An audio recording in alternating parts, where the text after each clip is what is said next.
नमस्कार, कसे आहात सगळे? आज खूप दिवसांनी तुम्हा सगळ्यांकरता एक खूप छान अशी रेसिपी मी घेऊन आलेली आहे. Veg Kolhapuri by mother in law.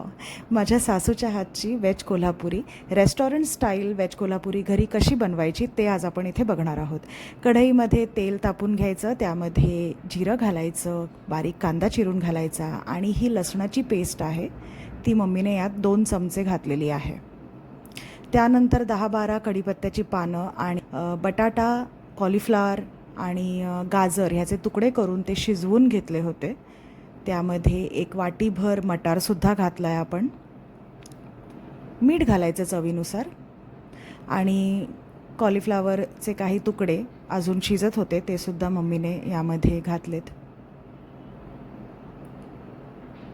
आता हे सगळं छान मिक्स करून घ्यायचं आणि त्यानंतर त्यामध्ये 2 चमचे भरून हळद घालायची.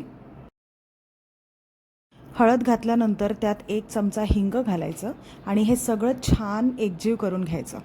या भाजीमध्ये आपण जरी रेस्टॉरंट स्टाईल करत असलो तरी कुठल्याही रंगाचा वापर आपण इथे नाही करत आहोत. सगळे नॅचरल मसाले आहेत आणि त्या मसाल्यांचाच खूप सुंदर रंग या भाजीला येणार आहे. तुम्ही पुढे बघत राहा.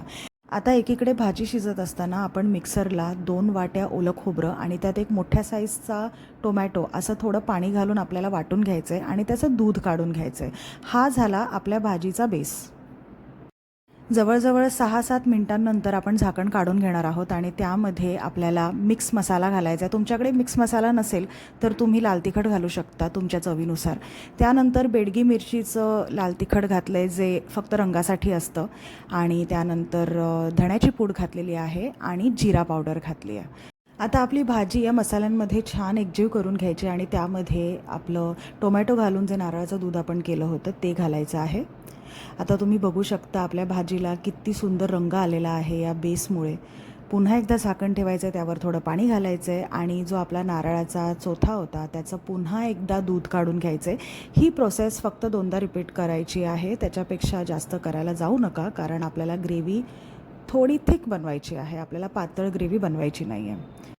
आता हे सगळं मिक्स करून झाल्यानंतर यामध्ये आपल्याला 1 चमचा बटर घालायचं आहे, त्यावर कोथिंबीर घालायची आहे आणि पुन्हा रंग छान अजून येण्यासाठी मम्मीने यामध्ये बेडगी मिरचीची पावडर घातली आहे.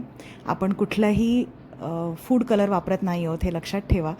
नॅचरल मसाले आहेत, घरी कुटलेले मसाले आहेत, सो त्याची चव छानच येते भाजीला.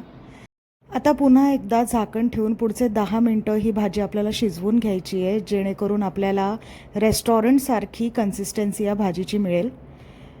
आणि तुम्ही बघू शकता मम्मीने बटर घालण्यात अजिबात कंजूसी केलेली नाही आहे. वरून कोथिंबीर घालायची आहे आणि छान गरमागरम ही भाजी सर्व करायची आहे. तुम्हाला हवं असल्यास तुम्ही यामध्ये पनीरही घालू शकता. तर ही झाली आपली भाजी तयार. भेटूयात पुढच्या व्हिडिओमध्ये.